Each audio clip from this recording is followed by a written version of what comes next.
I bet you missed us. A whole week without us. I had so many emails, and people say that, but you can see also that people were lost at 6:30 every day. They didn't know what to do with themselves. And when I announced I was taking a week off because of computer issues and things, people were telling me all about their computer issues, which I think was fascinating. And then somebody even said, did Disney get mad at you for revealing the truth about the foods? And no, they're too busy doing other things. They could care less about me talking about the truth of food. But Neil's back with me. He's, there's Neil's hand. One day I'm going to have Neil in the kitchen, and that will be hilarious. Yesterday was Mother's Day. I hope all the mothers in the world and people that are missing their mothers, because I like watching Facebook and people put their mother's pictures and the old pictures, and it's really kind of heart-warming. Thank you, Neil. I was going to say heart-wrenching, and that's not the word. It's heart-warming. So we're going to do ice cream. The first week I started doing this, somebody asked me about ice cream and how to do it. So before we start doing ice cream, I want to give you a little bit of information on vanilla. Vanilla is, I've been to every single region in the world of vanilla, and I've got a stupid little video of some pictures so you can see how vanilla is grown. So be right back and watch it. There are 4 main growing regions of vanilla in the world. The first, Mexico, and then Madagascar and neighboring islands. Here is a canopy of the vanilla orchids being grown. And here is a close-up of the pods. They look like bananas almost. And here are some of the dried ones that I purchased in the jungles of Nosy Be. And then Indonesia is another area, and then Tahiti. Okay, that last picture you saw with the bundles of vanilla beans, that was in the jungles of Madagascar. And it was very hot. I don't know what the temperature was, but I had the time of my life out there with all these different animals too. And those bundles that you saw, $5 US. And here they are right here. And that was about 5-6 years ago when I was in the jungles. And you can see we've got the beans here. These are the ones that were dry by the time I got back to the States. And I checked to make sure I was allowed to bring these back into the States, because you never know with immigration what they're changing. So these are very wet and moist beans now, and I don't split them really. But when I've been making my own vanilla for about 5-6 years now, and I've got this big jar, and I put Kentucky bourbon, just Jim Beam, and it's time for me to make some more. So I put this in here, and I will let that soak for about 6 weeks. And I stir it a little bit, and then I put this into a regular bottle that I use. So that's how we do that, and there are vanilla beans, and you can kind of see in there, it's really great. So you want to do a close-up now? There's our vanilla pods. It's hard to see. Yeah, I call that vanilla pods. The seeds are inside. We're going to show you how we open those up. This is how vanilla comes from Penzies. And and this is Madagascar, and I have a sheet on vanilla, the different vanillas in the different regions. A lot of my students, mostly in San Diego area, will ask about vanilla beans vanilla from Mexico, because back when we were going down to Tijuana, you'd get a whole bottle for $3. Well, it's not safe. Get a reputable U.S. company buying vanilla. I don't care that your great aunt buys it and thinks it's the best thing, or if you buy it at the chemist or the pharmacy, it's going to be good. Don't buy it. So if the price is too good, it's too good. So here's some vanilla beans that I got from Penzies, and I'm going to start making my custard. So Neil's going to come over here, and I'm going to show you how we splice a vanilla pod. Now you saw in the picture all the green ones that look like bananas almost, because they're these, and they dry. So Neil and I, we were on an island in the Indian Ocean when we were watching that go on. So I'm just going to need one. And if it's fresh, you'll want to be able, does it dance? That's fresh. If you go to the grocery store and buy one, it's like $12, $15, and it's crazy. they aren't fresh. So here we've got this. We're gonna put milk in, and we're gonna take this and splice it in half and then scrape, I call the dirt. Let the kids see that because they won't want to eat it then, which is good. It'll be all for you. So you're gonna take all that dirt, just like that. And it's kind of stringy. Don't worry about it. You're gonna strain that off. And you can see right there, just like that. All right, so I've got that sitting in there for a sec, but I need to get, that's milk and the vanilla pod. I take eggs, yolks. Now the whites, we're gonna probably make some meringue cookies later in the week, but we wanna do this off the heat. I know it looks like I'm on the heat, but I'm off the heat. And we're gonna take and make sure that is nice and blend it in there. You can see the granulation. Now we're gonna take and pour some of this in and then whisk this. Whoop. Just like that. Whoop. As I splash and get Neil with it. Make sure you get everything, all the pot and everything. Normally I don't do it in another pan. I put it into just a bowl, but I have the pan close by, so I use that. Just like that. Try to get all the dirt you can off of your, and like that. And you want to see when I tip it, I can see that I've got some chunks of sugar still on the bottom. You want to make sure you clean that all up. I'm making a half batch right now because Neil and I have made like 8 batches of ice cream this week because I was testing all sorts of different recipes. And so I thought we only need a half a batch to show you how we do this. All right, now we're going to turn it on. The whole time it's on, we stir. Meanwhile, we've got milk in here, heavy cream in here, and the heavy cream is room temperature.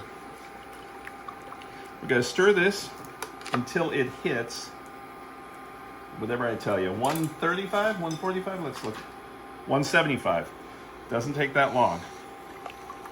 And it'll start thickening. Now, you don't want to hit the bottom. You want to make sure you hit, it's already at 90 degrees. So it doesn't take a whole,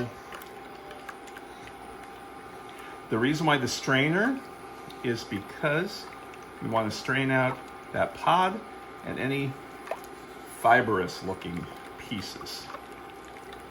Just like that. So also on the website, besides how to make your own vanilla, we've got ice cream facts. It's fascinating. And top 13 ice cream facts. And I also have some pictures of my favorite ice cream store in the world.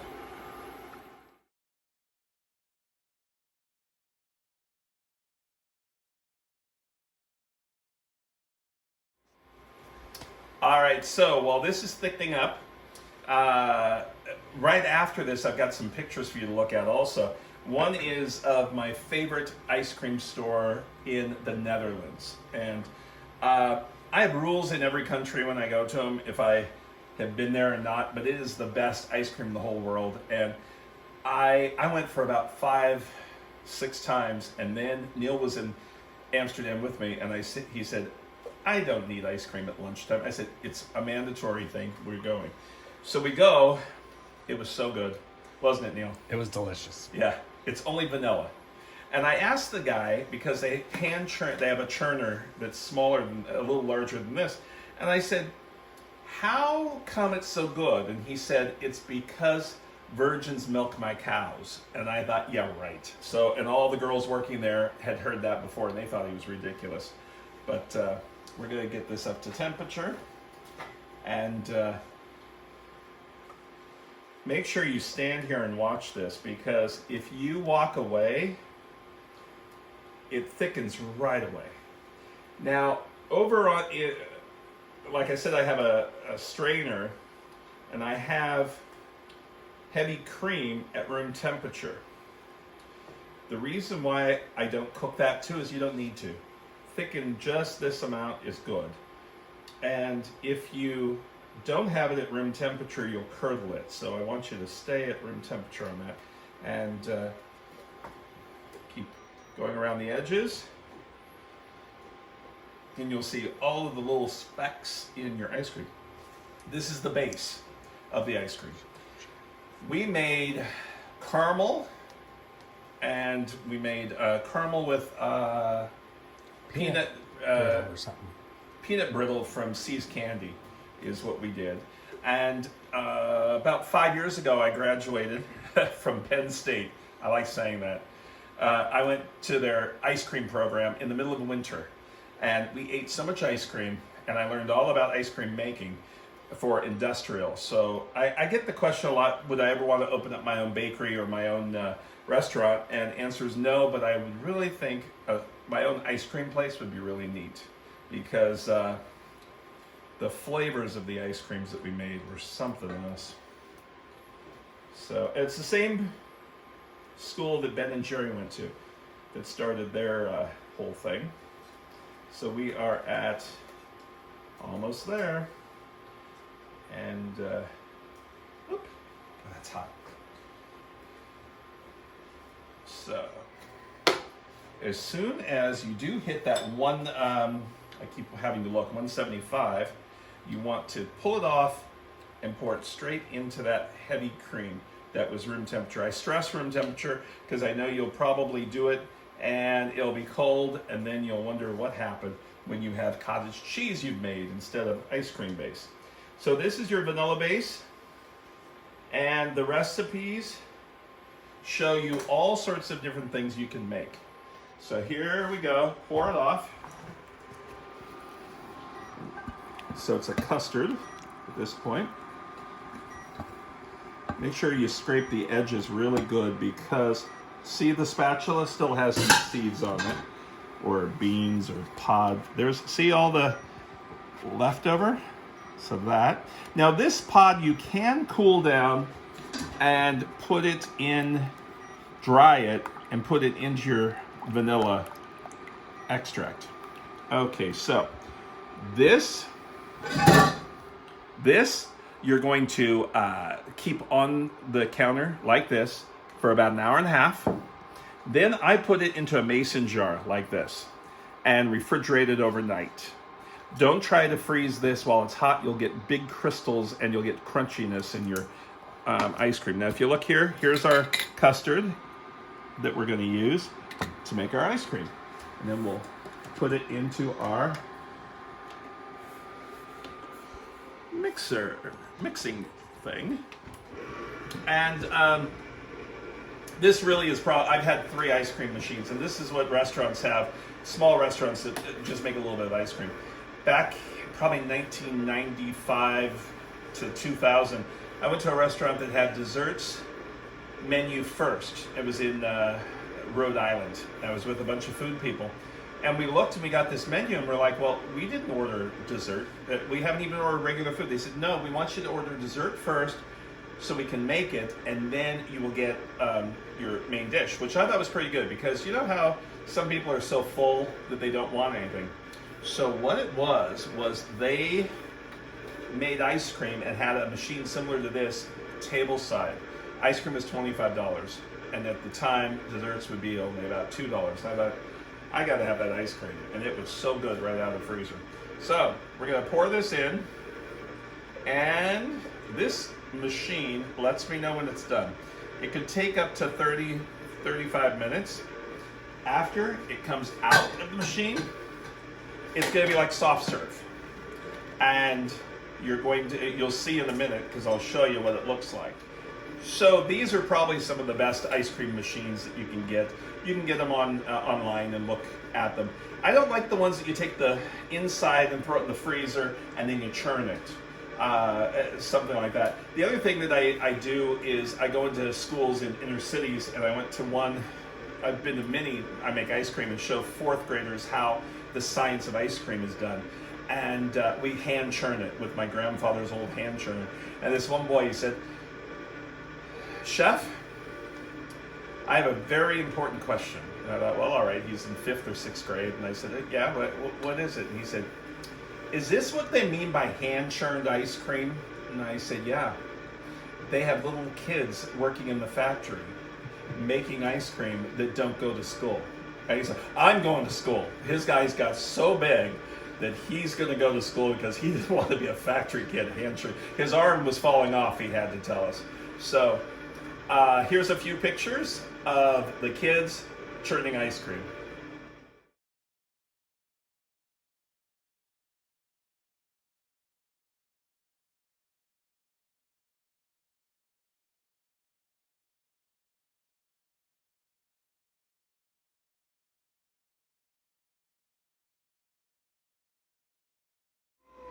Okay, the ice cream's ready to go. So you're gonna want to have a towel close by with this machine because the bucket itself is so cold.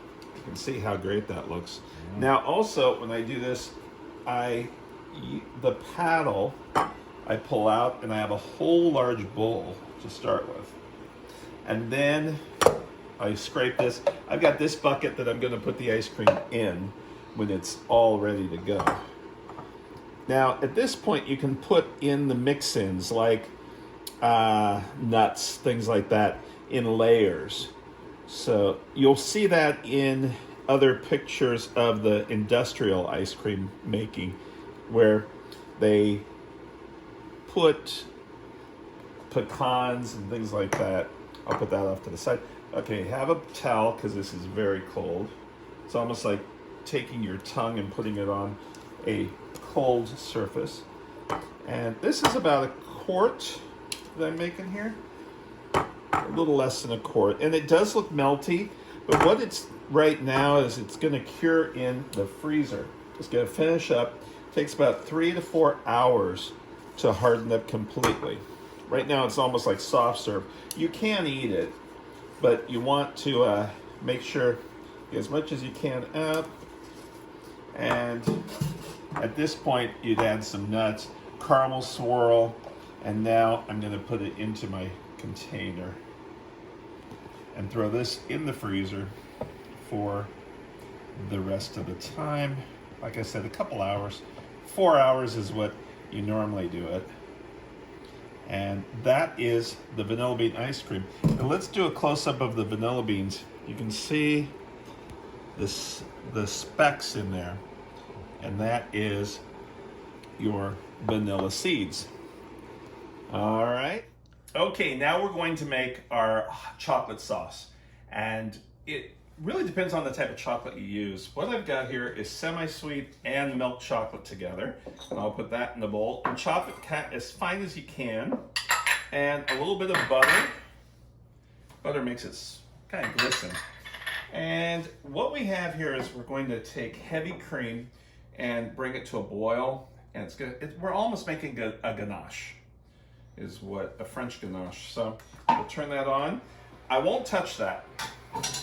As soon as it comes to a boil, I'm going to pour it into here, and I will get my spatula, rubber spatula, to clean the sides, and then I'm going to add a little bit of rum. Rum enhances chocolate, so does vanilla. Then I'll go ahead and get our vanilla bean ice cream and scoop it up and put some whipped cream on top. So don't stir this, you're cooling it down. So you'll see it go up the sides of the bowl. As soon as it does that, dump it in. The quality of the chocolate, I tend to use a Belgian chocolate, but if you want, you can, don't use chips. I stress that a lot. But go ahead and use the Belgian chocolate over at Trader Joe's. It's called Pound Plus Bar. And that'll work just as good, the semi-sweet and the milk chocolate. So we've got 2 chocolates in here, blending it up. And our cream was room temperature, so it's gonna take less time, but I can see it bubbling around the edges. As soon as it bubbles around the edges, now make sure you stand here. If you walk away, that's when it's going to go all over the place. And right now it's scalding because I can see the edges bubbling and the top with a little thin layer of dryness to it. And now it's going to start up the edges. And you can kind of see that. And there it goes. Woo! Then pour it all on top of the chocolate. Turn that off. Let that sit there. Add the rum. And sometimes if I'm busy in the pastry shop doing something, I'll just let it sit like that for a few minutes. But I'm going to do this quicker so you can see the chocolate sauce. All you do is stir this in, whisk it, and if some chunks of chocolate did not melt, put this on a double boiler to melt everything.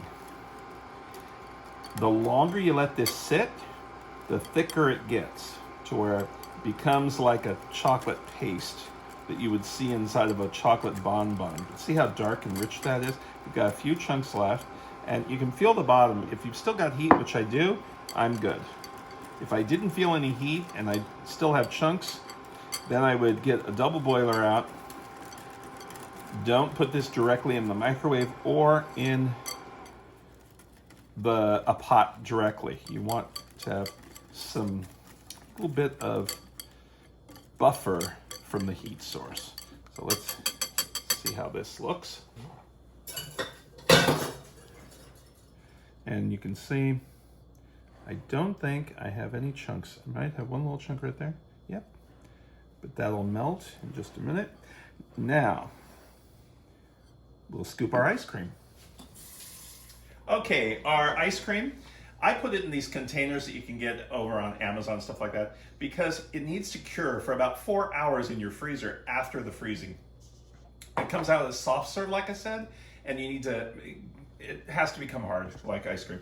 So what we do is we got our vanilla bean ice cream, and make sure that chocolate sauce, and then some chantilly cream, which that's a French way, they call it whipped cream, but it's really whipped cream, but they call it chantilly cream. They don't put as much sugar as we do. We put a lot more sugar. So let's do some whipped cream. Little chocolate jimmies, those are my mom's favorite. She likes the real chocolates. And you have to go with a cherry on top or on the floor. Either one, it's okay. Don't let anyone see. Throw the cherry on top. Oh, here. Cherry. There we go, and that didn't fall on the floor. So anyway, thanks so much. And I've got a few pictures of Sri Lanka. I'm making you go around the world with me. And the markets of Sri Lanka were fascinating. I love markets because you get to see what other people do. And this one lady, she wouldn't let me take pictures of her, and she was from afar, and you'll see the picture I found of her. I was across the market. She was selling fish, and the fish were all stacked up on her table, as you see in the picture. And this one fish was flopping and would fall over. She walked around, got the fish, put it up, dusted it off, kind of like I should have with that cherry. Put it up on top. She did that 3 times, until the 3rd time she was sick and tired of this fish. She took the fish, brushed it off, bam, on the side of her table, and threw it on top, and that fish didn't move, and I finally got the picture of her. So there's the picture, and I hope you have a great day. We'll see you tomorrow, and you have the whole list of everything we're doing this week. Have a great day. See you tomorrow. Bye.